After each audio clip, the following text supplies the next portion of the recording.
The fentanyl crisis in this country is causing what some officials are calling a tidal wave of deaths of American teens. Hundreds so far this year have died from drug overdoses, some on school campuses. And tonight, there is an urgent campaign underway to get more schools stocked with that life-saving drug Naloxone, newly approved by the FDA, over-the-counter, and already a game changer in some districts.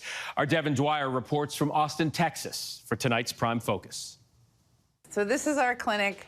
Nurse Dawn Baker's high school clinic is fully stocked to treat cuts and bruises, headaches, even pregnancies. So where do you keep the Narcan? Narcan is up in the corner, up on my little shoe carrier. And now by the door, next to the epinephrine, a standard supply of the overdose drug Narcan, or Naloxone. Easy to grab if she needs to save a life in an instant.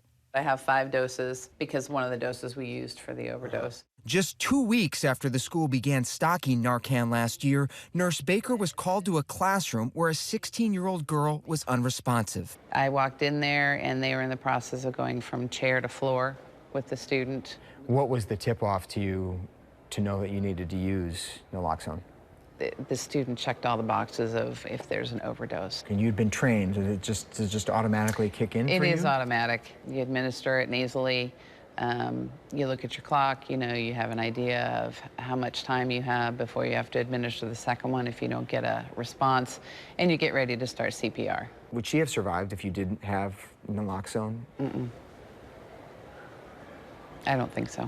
Hays County Public Schools, just outside Austin, has used Narcan 6 times since they began to stock the opioid-reversing drug in schools. 5 students have died off campus in the past year.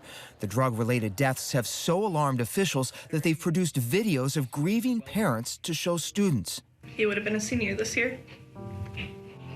He looked like he was asleep.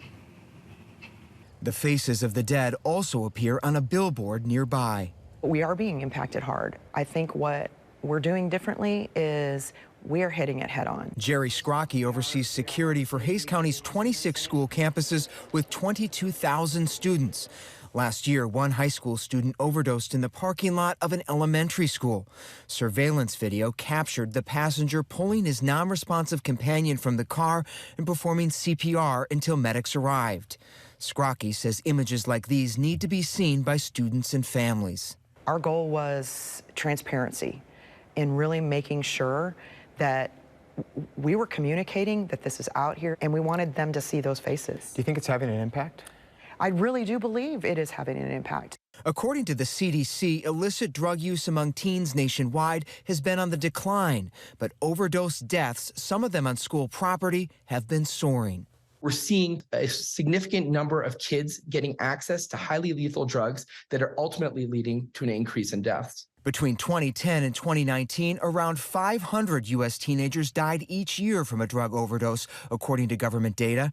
But in 2020, the number nearly doubled, 954 deaths. And in 2021, more than 1,100. And fentanyl is the big part of the problem, right? How much fentanyl is lethal? The issue with fentanyl is that even in a very small quantity, 1/10 of a grain of rice can lead to an overdose death. And we know that there's plenty of fentanyl on the market that is tainting products that people really otherwise wouldn't know is in there. The trend has alarmed the National Association of School Nurses, which now encourages schools to stock up on Naloxone. According to the Legislative Analysis and Public Policy Association, 30 states expressly authorize the possession and use of Naloxone in K-12 schools, but only one state, Rhode Island, requires all schools to keep it on hand. I'm seeing more receptiveness. Kate King is president-elect of the National Association of School Nurses. Why don't more schools have Naloxone on hand, do you think? Fear.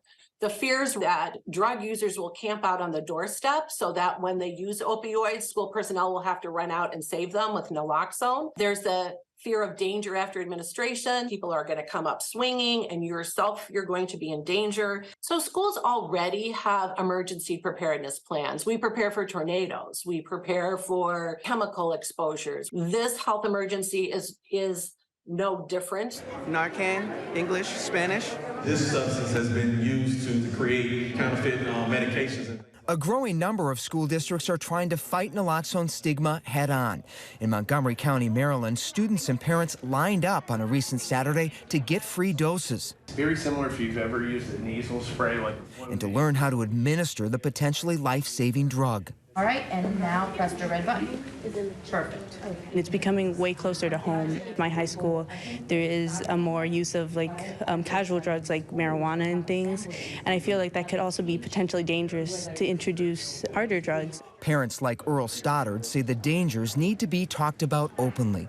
It's just important to educate and be aware of what's going on in your community. Going to high school next year, I know that she's going to be exposed to a lot more, and so I want to have her be prepared for that before she gets there.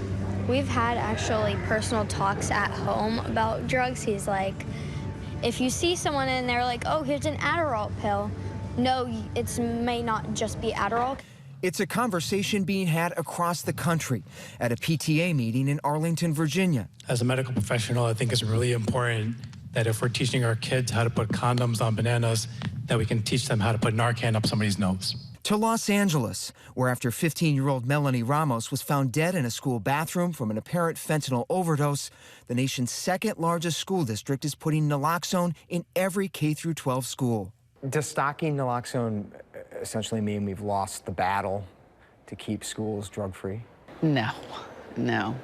Schools have had drugs in them forever. It's just that the drug is so much stronger and so much scarier, and, the outcome is death. A call to stock schools with a life-saving and now over-the-counter drug, and fund the training and education to end stigma. It's not the answer to all, but it's definitely going to help. It could save a life. Yes, absolutely. Absolutely. Hi, everyone. George Stephanopoulos here. Thanks for checking out the ABC News YouTube channel. If you'd like to get more videos, show highlights, and watch live event coverage, click on the right over here to subscribe to our channel. And don't forget to download the ABC News app for breaking news alerts. Thanks for watching.